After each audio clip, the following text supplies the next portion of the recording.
पक्षियों की भीड़ लगी थी।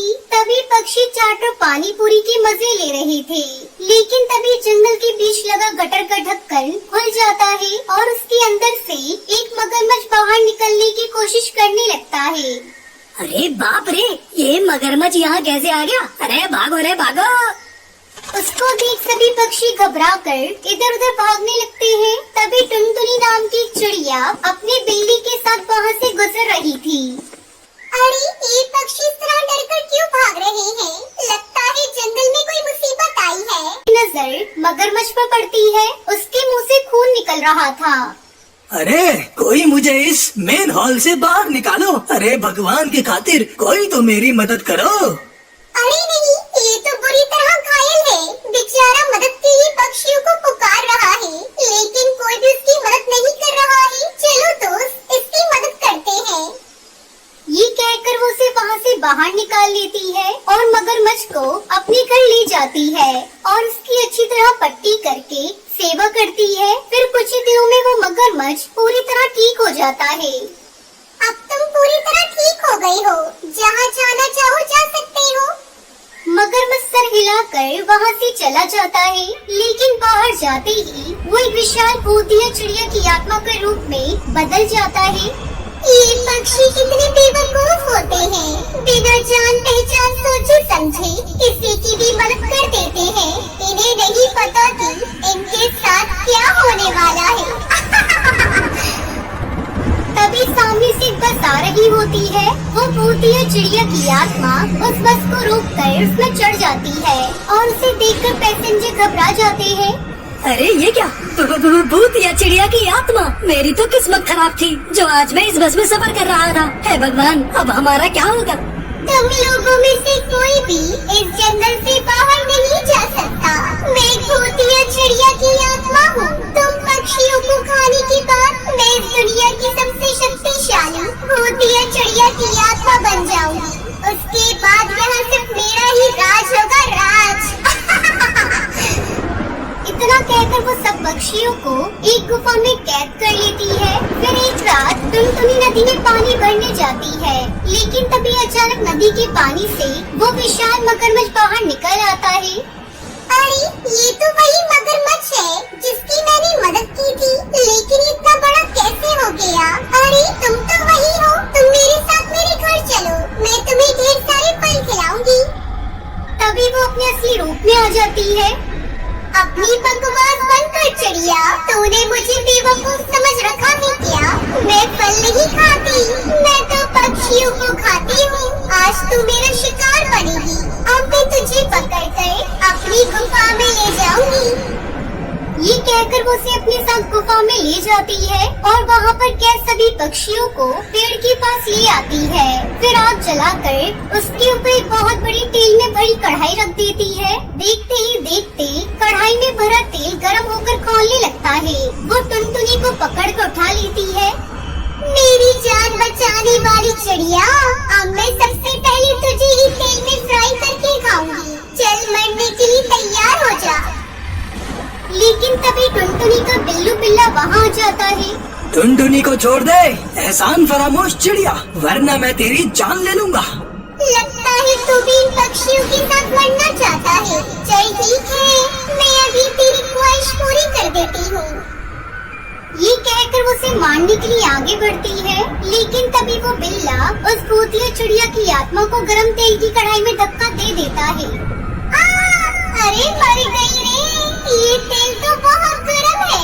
अरे कोई मुझे बचाओ यहाँ से। टुनटुनी बहन, मुझे माफ कर दो, प्लीज मेरी जान बचा लो।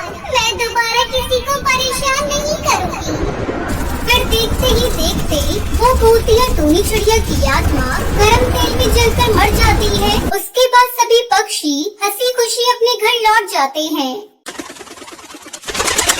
रामनगर गांव में एक खंडर हवेली थी, जहाँ एक भूतिया चिड़िया की आत्मा और उसका बच्चा रहता था। उस हवेली में आने से गांव के पक्षी बहुत डरते थे। वो पक्षियों के बच्चों को चोरी करके उन्हें मार देती थी। उसकी ये बात उसके बेटे को बिल्कुल पसंद नहीं थी। माँ, आप हमेशा गांव वालों को डरा कर क्यों रखती हो? आपको पता है कि आपके डर की वजह से ये बेचारे बच्चे सुकून से भी नहीं रह पाते और हमेशा खौफ में रहते हैं कहीं आप उनके बच्चों को न चुरा लो। अरे पागल, तुझे क्या पता कि कितना मजा आता है इन्हें डराने में, और हमारा काम ही है डराना, नहीं तो हम भूत नहीं बनते। और बेटा, ये बात जरूर याद रखी, भूतिया चिड़िया की आत्मा कभी अच्छी नहीं वो वहाँ से गायब हो जाती है, लेकिन उसके बेटे का स्वभाव काफी प्यारा था। वो किसी को भी दुखी नहीं देख सकता था। वहीं एक दिन देर रात भटकते भटकते गांव में रहने वाली टुनटुनी चिड़िया खेलती हवेली में घुस जाती है। भूतिया टूनी चिड़िया की आत्मा उसको देखकर बहुत खुश होती है। आज तो मजा ही आ गया, आज तो शिकार खुद अपने पैरों पर चलकर हमारे पास आया है। भूतिया चिड़िया की आत्मा टुनटुनी को डराने लगती है, जिससे वो चिल्लाती है। देखो भूतिया चिड़िया की आत्मा, मैं यहाँ गलती से आ गई, मुझे छोड़ दो, घर जाने दो, मेरी माँ मेरा इंतजार कर रही होगी। अगर मैं घर नहीं पहुँची तो वो बहुत परेशान होंगी। अरे तू कितना भी मेरे सामने गिड़गिड़ा ले, मैं तुझे नहीं छोड़ूंगी और तेरा सारा खून आज ही पी जाऊंगी। इतने में भूतिया टूनी चिड़िया की आत्मा का बेटा वहाँ जाता है और वो सब कुछ समझ जाता है। माँ, इसे जाने दो, ये तो बहुत छोटी है और आप इसके साथ ऐसा क्यों कर रही हो? अरे भीगे बिल्ले, तू चुप रहे, तुझे कुछ नहीं पता, आज तो मैं इसका खून पीकर ही रहूंगी, तू यहाँ से भाग जा। नहीं माँ, मैं यहाँ से तब तक नहीं जाऊँगा जब तक आप इसको छोड़ नहीं देती। भूतिया चिड़िया की आत्मा उसकी एक नहीं सुनती। इतने में हवेली के बाहर से शोर आने लगता है। जब वो बाहर देखते हैं तो सारे गांव के पक्षी हवेली के बाहर खड़े होते हैं और रोते हुए उससे टुनटुनी को छोड़ने की विनती करते हैं। भूतिया चिड़िया की आत्मा, टुनटुनी को छोड़ दो, वो मासूम सी बच्ची, ना जाने तूने अब तक इस गांव के कितने बच्चों को चुरा कर उन्हें मौत के घाट उतार दिया, लेकिन बस कर, अपना ये मौत का खेल बस कर। ये सुनकर भूतिया टूनी चिड़िया की आत्मा का बेटा अपनी माँ से कहता है, हाँ, हम जो भी कर रहे हैं वो गलत है, हमें इस चिड़िया को जाने देना चाहिए। और ये तो देखो कि गांव वाले कितने परेशान हैं, हमें इन्हें और परेशान नहीं करना चाहिए। अरे इतनी मुश्किल से कोई शिकार हमारे हाथ लगा है, मैं अब ये मौका अपने हाथ से नहीं जाने देना चाहती।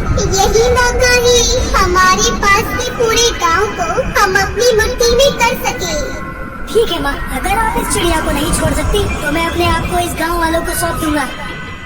ये सुनकर वो घबरा जाती है और कहती है, नहीं बेटा, अभी तो तू शक्तिशाली भी नहीं हुआ, और अगर तू गांव वालों के बीच जाएगा तो वो तुझे चोट पहुंचा सकते हैं। अरे पगले, तू इस चिड़िया को बचाने की कोशिश क्यों कर रहा है? बेटा, तू तो जानता ही है ना कि मैं तेरे बिना बिल्कुल भी नहीं रह सकती। माँ, जब आप मेरे बिना नहीं रह सकती तो सोचो कि इस चिड़िया की माँ कैसे अपने बच्चे के बिना रहेगी। भूतिया टूनी चिड़िया की आत्मा को अपनी गलती का एहसास हो जाता है और उसे अपने बेटे की बात समझ में आ जाती है।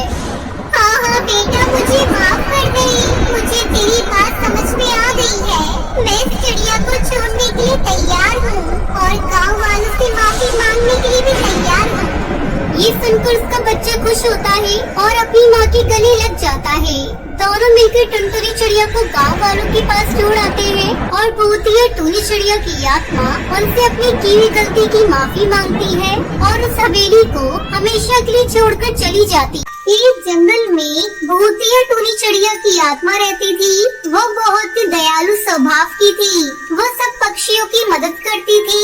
एक दिन वो पेड़ पर बैठी थी, तभी जंगल का मुखिया जंगल में शिकार करने आता है। वो गलती से दलदल में भरे एक बड़े गड्ढे में गिर जाता है। अरे कोई मुझे बचाओ, कोई मुझे यहाँ से बाहर निकालो। तभी भूतिया टूनी चिड़िया की आत्मा को उसकी आवाज सुनाई देती है। वो उसकी मदद करने के लिए वहाँ पर आती है। तभी वो मुखिया को देखकर उस पर फिदा हो जाती है और अपना रूप बदल कर उसे दलदल से बाहर निकाल देती है।